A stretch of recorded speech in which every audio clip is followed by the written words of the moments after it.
Steve, the stock market is up. Why do you keep talking about the stock market being in danger? Well, let me talk to you about a few things. NVIDIA, right? NVIDIA is 4.1% of the S&P 500. NASDAQ, NVIDIA is now 4.6%. And here's the thing. NVIDIA's processors and chips, almost all of them come from one little tiny island in the South Pacific. It's probably not South Pacific, but it sounds cool to say it like that. Taiwan. Anything going on with Taiwan out there? So what we're saying here is roughly 4 to 5% of the U.S. main business indexes out there, their product basically all comes from one island, Taiwan. Now, it's not just them. A lot of other indexes like the S&P 500 and NASDAQ are dependent upon another company called Apple. Apple is 6.6% of the S&P 500 and 8.6% of the NASDAQ. These are big percentages. We're talking well over 10%, 10 to 13% of these big funds. Everybody just pours their money into these index funds, right? 10 to 13% of these, of the what a lot of people would consider the economy of the United States is dependent on one little island called Taiwan. And all of that income will just go kablooey because every single one of Apple's processors is made in Taiwan. So no processors, no Apple products. No Apple products, no Apple revenue. Apple company suddenly is having a very, very bad day. NVIDIA, they can't make chips, they can't sell chips. They suddenly go away. We start talking about other production out there, computer companies and vehicle companies. Did you know that basically Ford, GM, Stellantis, even Tesla, pretty much their chips all come from, you guessed it, Taiwan. If they don't have those chips being made and exported from Taiwan, suddenly these production lines are all going to stop. We're talking about roughly 10% of the United States GDP would come to a halt if Taiwan were to be either blockaded or invaded. Is that even possible? Could that possibly happen? Well, China is very, very unhappy with Taiwan. And when we look at the timetable here, China knows that next January there could be a new president in the Oval Office. One who's either awake or, it could be Donald Trump, right? It could be Donald Trump or the Democrats could replace Joe Biden on the ticket with somebody who's actually awake. So they kind of see that they have this window of opportunity to harass and bully Taiwan before there is a new president in Washington, D.C. I guess there's a chance that Joe gets back in. But here's the thing. 10% of the U.S. GDP would disappear overnight. What do you think would be the implications on the stock market? We have supply chain disruptions happening all over the globe, but the stock market's like, it's not a problem. We have, a recession happening right now, but the stock market's like, that's not a problem. What about 10% of the GDP of the United States, and much of that being manufacturing based, suddenly stops production? We're not even talking about the data centers. When we start talking about Amazon, Microsoft, Facebook, Google, we've just named all of the biggest companies in the United States are going to be dramatically impacted. Now, with the servers and the computer data centers and everything like that for Amazon, Microsoft, Facebook, and Google, they could probably get away with not replacing some of their computers and servers immediately, but they need new processors constantly. They're constantly taking out old units and replacing them with new units. So they're the biggest purchasers of chips from Taiwan. Suddenly they wouldn't be able to purchase them anymore. That means their capabilities would start to degrade almost immediately. They'd start losing contracts. They'd start losing the ability to sell these services. A major, major impact on the U.S. economy. I think 10% is pretty, the number out there that's been floated is 6.7% of US GDP is linked directly to Taiwan. About $1 trillion would be lost with a blockade or invasion of Taiwan. Those are the kind of numbers. Now, you have to realize that 36% of the US GDP is government spending. Government taking money from productive companies that are producing something and people who are producing something and then spending that money or borrowing money and spending that money. So that 36% doesn't really actually exist. It's just fake money. So we're talking about well over 10% of US GDP is linked and is the Achilles heel is Taiwan. And what's happening over in Taiwan? Well, Taiwan just had their election in January, and they voted for the party that China doesn't like. China is very upset about this, and daily they have bombers and fighter aircraft crossing the median zone, the median line, on their bombing runs. They're basically sending up in formation, and they're charging at the island as if they're going to do a massive bombing run on the island. And then they break off. And they do this every single day. That's kind of a problem. Because if you're an air defense guy or gal over in Taiwan, and you're looking at the computer screen, you're seeing all these bombers coming right at you, the question is, at what point do you start shooting them down? Well, it used to be like, well, if they cross the median line, then we'll know they mean business. Well, they're now crossing the median line every single day. And they're getting closer and closer and closer and closer, seeing at what point will Taiwan start shooting at their aircraft. That's really, really troublesome, because what happens if one day the bombers start flying towards Taiwan, and this time it ain't a drill. They're actually coming in to bomb the surface-to-air missile sites. They're going to try to take out all of the attack radar. And they come in and they bomb the island to handicap their ability to shoot down aircraft. Suddenly we have a big problem.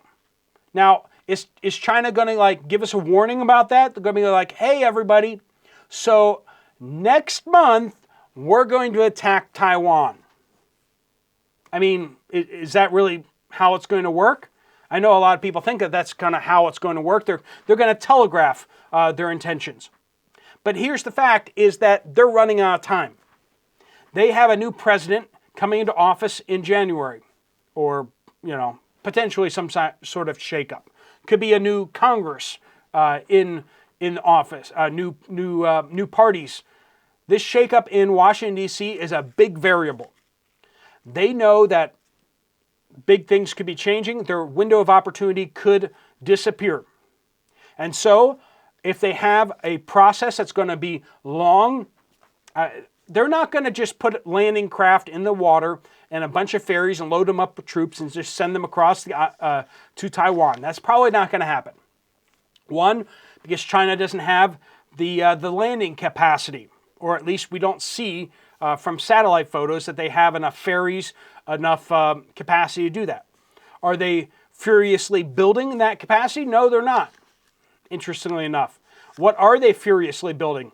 Submarines, mine-laying ships, and Navy ships in general. They're building missile batteries all across the coast, right across from Taiwan. They're building the capability to launch missiles. They're building up their air force rapidly. They're building new airports. They're building new aircraft bases near Taiwan. They are seriously building up their capacity to squeeze Taiwan hard. A blockade to make sure no ships, no aircraft come in and out of Taiwan. If that happens, Taiwan will start running out of oil very quickly. Their production is going to come to a halt of all computer chips. And if they stop producing computer chips, suddenly everyone's dependence upon Taiwan ceases to exist. But you say the United States will come in and will use their guided missile ships, their aircraft, and they will stop that. They will open up those waterways. Well, the United States will come in and start firing missiles, $1 million missiles, $3 million missiles, $6 million missiles. Each one of them has an interesting little component in it. A processing chip. Made in, yeah, we know where we're going with that, right? Taiwan. The United States has been estimated that it will run out of missiles within 1 to 2 weeks of a major engagement with China. So we'll rapidly start we can't make new missiles. Do you see how that's kind of a bit of a problem? If we can't make new missiles and we run out of missiles, how are we supposed to break through the Chinese blockade to get to Taiwan so that we can get the chips so that we can make more missiles? It's not rocket surgery, and yet our military planners are highly dependent upon Taiwanese chips for our military. And our U.S. economy will go into an absolute conniption, okay? If a blockade goes around Taiwan, our U.S. stock market will start crashing like you haven't seen before. Because nobody's anticipating this. Nobody's ready for this. Apple will go through the floor. Nvidia will come crashing down. Ford, GM, Stellantis, all these car production companies and all the subsidiaries, they're going to start crashing because they're going to have to shut down their production lines. It's going to be like a strike, but worse. And we just go across all the manufacturing across the United States, and we're going to see major impacts almost immediately. They don't stockpile these chips. They order the chips, and they come in as quickly as they can. They put in the order, they get the chips in days and weeks later. If there's a blockade and the chips stop flowing, it's not going to be a long time before production comes to a halt on many, many things. We will have dramatic economic impacts.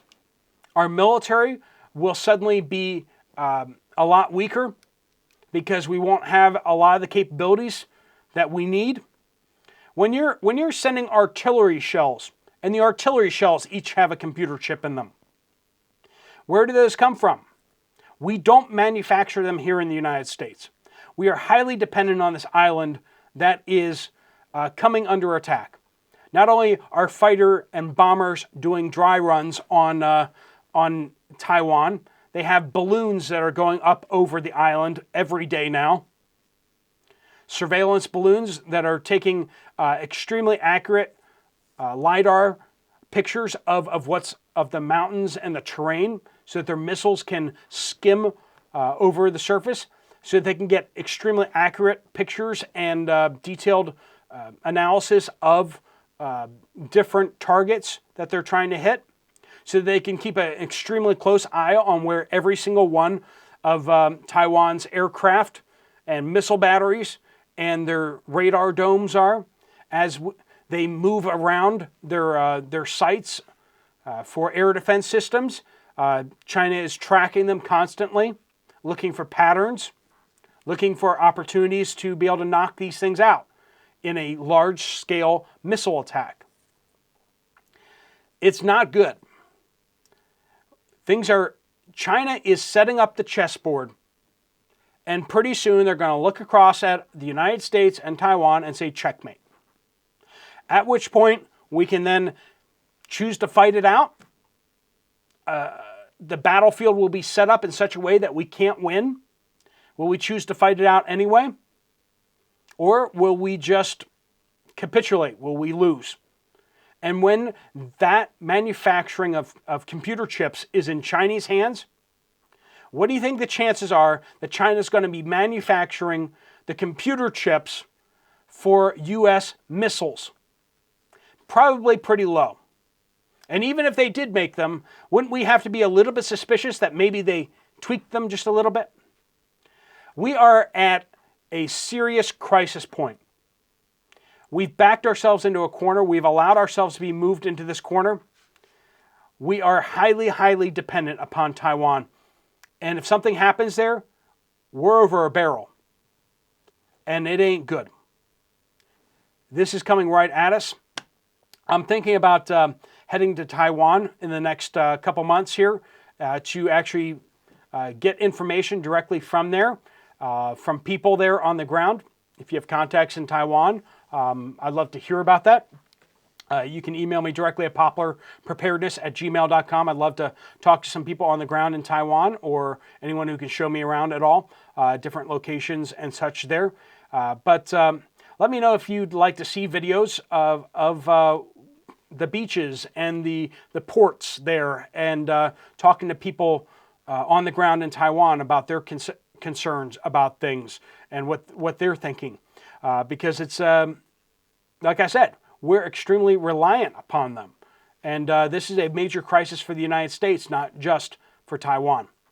All right, friends, if you want to check out another video from this channel, there's one right up here. Thanks so much for watching. I'll see you over there, or I'll see you guys later. Steve Poplar of the Poplar Report, out.